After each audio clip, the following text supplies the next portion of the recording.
I just close my eyes and I ask 10, 20, 30, 40. And you're going to hit a number that's going to sound like it feels right to you.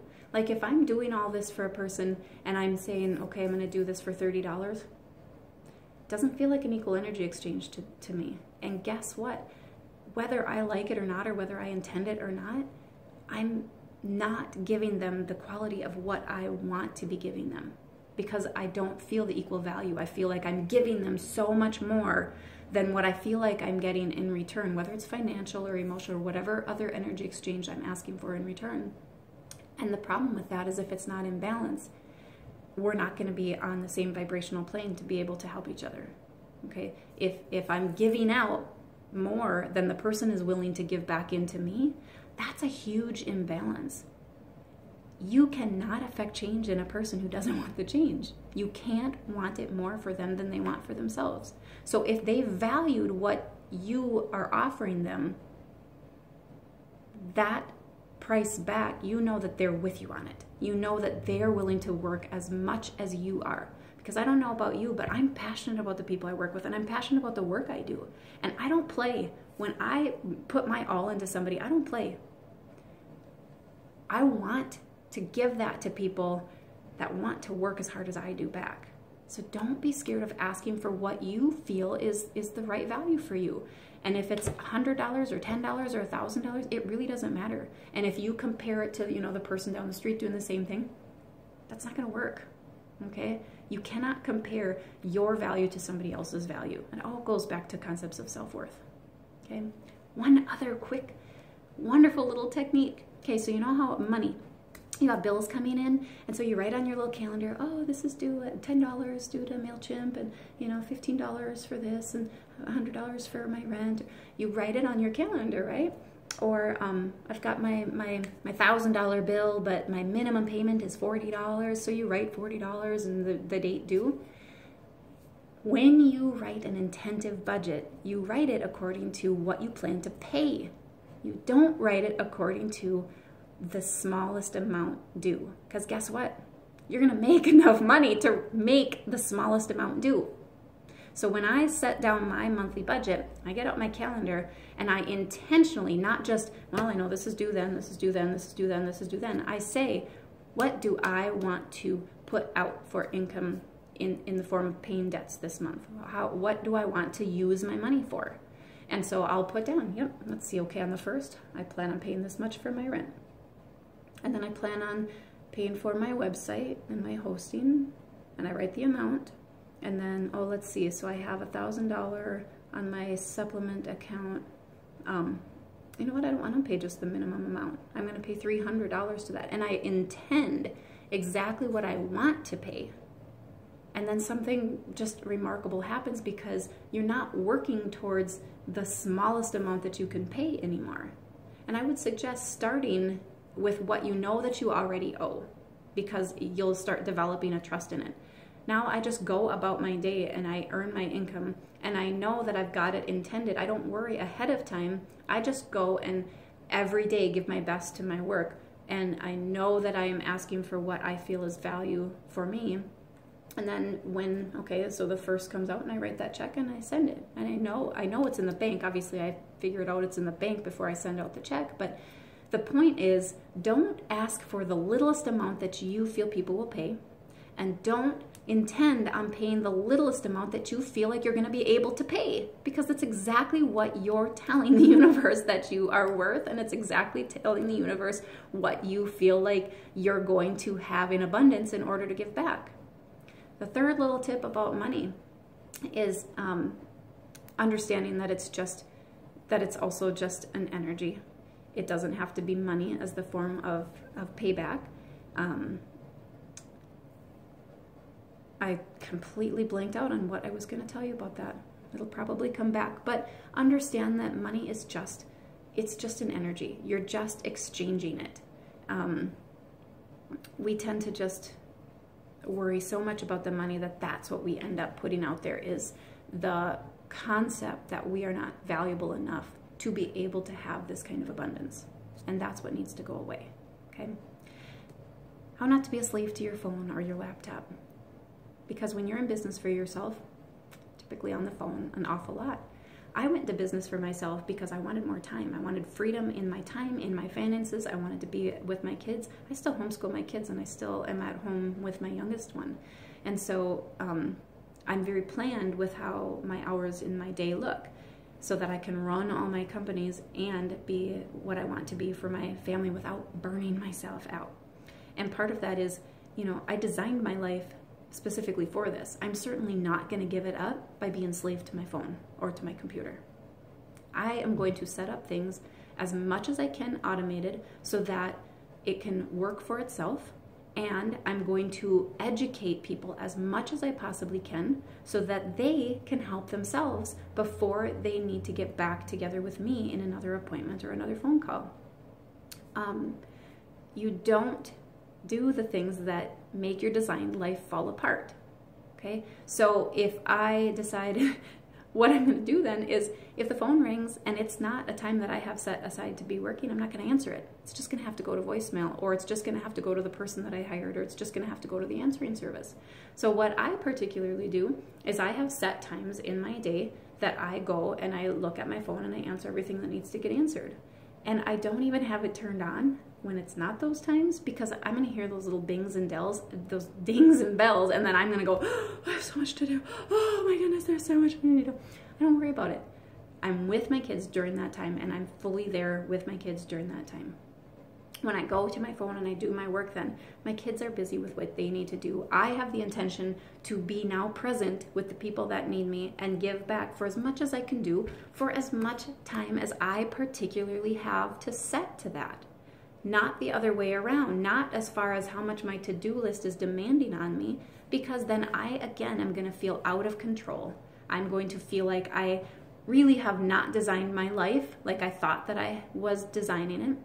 And I set things up, like I said, so that I don't have to be present for everything that needs to happen, so that the times that I am choosing to be present with somebody, I'm not stressed and anxious.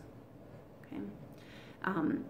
We can talk a lot more about this in the income and impact class, because I know that most people that are in the wellness industry are there because they really want to make a change in the world. They really want to make an impact on their own growth, on their families. I'm in community wellness because I want to improve the community where my kids are growing up. We also want to be able to do that in a way that doesn't stress us out, okay? And there are more and more people in business. There are more women and women that are going to be in business because there's so much network marketing opportunity, because people are tired with how it currently is set up, okay?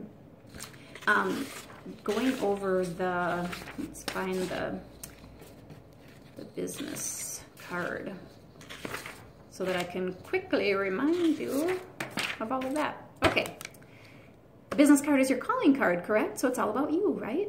Not any longer. That's how it used to be, because it was used as an introduction, like, hi, I'm so-and-so, and labels and names are important, and titles, and here's my business card, and blah, blah, blah. And people used to collect those. Remember, we'd have all those, you know, those fancy little business networking, business card holders, or the Rolodex that we would flip through, because it was a way to store all of these resources of people that could help us. However, across the board, all platforms now, remember, we've got the swipe mindset that we're working with, okay? People do that to business cards too. So designing a business card is not what it's all about, to make it look just like a nice design. It's a nice, cute little design on a little card. Here's all my information. It's about using it as a tool, knowing how to specifically attract the right people, because again, you got to think about it like a social media presence. There's 20 business cards over here on the wall. What's going to make them pick up yours? And it is more than just having a business card on a wall that they're going to pick up. This is like micro to the macro. This is what they're doing in the whole world population. What's going to make them pick you over every other option? Because guess what? They see this business card and they're like, oh, I've never even heard of a natural holistic health practitioner before. What is that? So they go look it up. And now they're online with access to all of the natural holistic wellness practitioners that are advertising because they have more money than you. So they're going to call them instead of you. Okay, so it's really important that you know what it is that you specifically offer in that very unique way, so that they will understand what you have to offer, so that they'll look into you more. Okay, they'll understand already what it means to be a natural holistic practitioner, because they'll understand what they get. They won't have to go and look it up, like, okay, what does that mean? Who is that then? So I'm going to teach you a little secret that consumers use. It's a habit that we have never paid attention to. I have never heard a marketing person talk about this. Marketing people make sure that you have an attractive business card with all of your information on it. Okay, you take it to any graphic designer to get these printed. That's what they're going to look for. It's gonna look in balance, and it's gonna look in proportion, and the colors are gonna fit, and yada yada.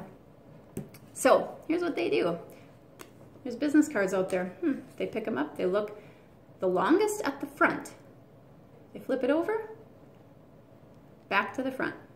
Okay, the longest. Why did they pick up a card in the first place? The reason they're going to pick up a card is it's going to apply to them somehow. It's not just because it's attractive or because it has interesting design on it. It says something, or it gives the picture, the image of something that they're desiring in their life, something that they're wanting that they feel like they don't currently have. And so why they're going to pick it up is because there's something that intrigues them and makes them go, huh, it's interesting to me. You have to look more towards their interest than the attractive design, something that makes them curious. Okay, so they pick up the card and they look at the front the longest. You can do this with anybody and just watch what they do. They pick up the card, they look at that the longest, flip it to the back, peruse it, and then they go back to the front. So how do we market to that, knowing that this is a habit that they do? The front is attractive. It basically is all about attractivity. Something that's going to attract their interest and make them pick it up, whether it's beautiful colors or a picture that's going to make them want to see more about what is this all about. And so if they're like, why is this smiling woman up here? Well, she's a natural health practitioner. Okay, what is all that about? On the back, I don't talk about, I have a PhD, I'm an NMD, I do this or that, been in business since 2003. No, I don't do that. I talk about what they're going to get. Natural Wellness Center. Design your life. Health freedom through wellness. That's what it says on the back of my card.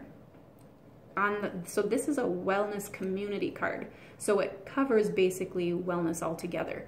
However, on my skincare one, it specifically talks about what they're going to get with their skin.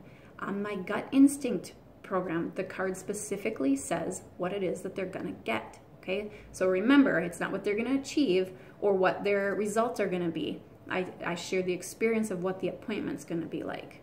Okay, then they flip back. If it looks like it's not too confusing to get a hold of me, they'll make the call. So I usually have the website on the front and I have contact information on the back. Because the last place they're going to look, again, is on the front of the card. So you need to have your call to action also on the front of the card. The call to action for my particular business card is I want them to go to my website and set an appointment. So I have my website address on there. I have other cards where their call to action is I want them to give me a phone call. So it's the phone call. I don't even put the website address on there unless I feel like they need to go somewhere to get more information about it. I will put a website address on there. But when I know that they're picking it up and I've only got a couple seconds before they put that card back down, I want them to get the exact information that they're going to get quickly by looking at that card. If you look at what gets them to stop when they're perusing social media or Facebook, they're stopping at pictures. So oftentimes now it's not so much the logo.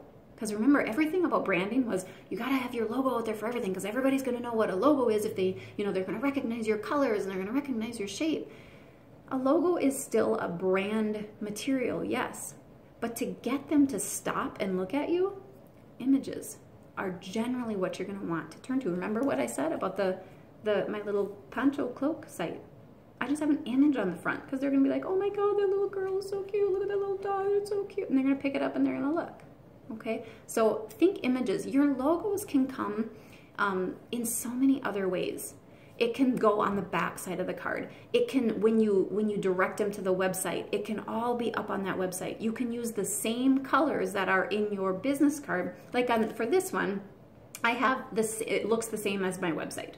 This picture is on my website. Again, because I'm trying to help them get to know me when most of them aren't even gonna be in the office before we even start working together. So I wanted it to match that way. But other business cards, I'll use the same color, for example, so that they know they're in the same right place, and then they get more information about what it is. They understand my brand more. Now we show the logo, and now we explain more about what is going on, okay? So how you sign up for the class, okay? Because it's absolutely necessary. We've gone over a lot today. There's so much more information that I have to give you. I'm so excited about helping especially other women, but other people in general, to keep building this wellness industry. And the reason why is because we get confidence and independence and freedom back into our hands. We learn and we study and we decide and we make choices so that other people that are in power are not deciding what is right for us. I want to educate people on what that means to be whole and healthy and happy and create a life that works for them and their families. So I'm so passionate about it. I can't wait to work with every one of you that has decided to do this. It's super cheap to do it. It's $200, I think we marked the class at. We haven't decided how many hours it's gonna be yet, because we just decided we're just gonna go until we're done.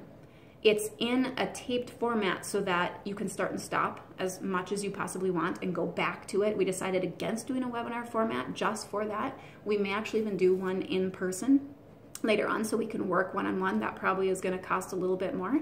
But so for $200, you are going to have a foundation of your flight plan so that you know that you're going to make an impact. You have a plan for how you're going to make an impact and how you're going to intentively make that income coming back. So in the description below, I'm going to post the links to register for the class, which you can do in your own time. You register and it gets sent to you by email. People that register for the class, you're going to have email access to me, and we can talk, and we're going to help you through that. But I think I've got like a dozen other links that go along with everything that we've talked about so that you can keep educating yourself. You can keep working on top of more than what we did today, so that if you don't have the $200 right now, you can still click the links. Most of them are free. I think there's a couple on there that have products that are, you know, minor amounts of money, but most of them are free so that you can just keep on working, okay? So make sure to check the links below. If you don't see any links come up, on the naturalsourcecompany.com, under Success Education, you're going to see the How to Make Money as a Healer class. You can look more on it there. There is a sign up right there as well. That's for, you can direct people to it to get this free information too. If you sign up on it, you can just let us know. I've already seen the free webinar. I do definitely want to be in the class. Just contact us, okay? You can contact me at info@drfoodie.live or healthhelp@live.com. Lots of ways to contact me. Just get out there, start being that person that we know that you are. Let's help you get success in that. So cannot wait to see you at the Impact and Income class. Thank you for tuning in. We will talk again.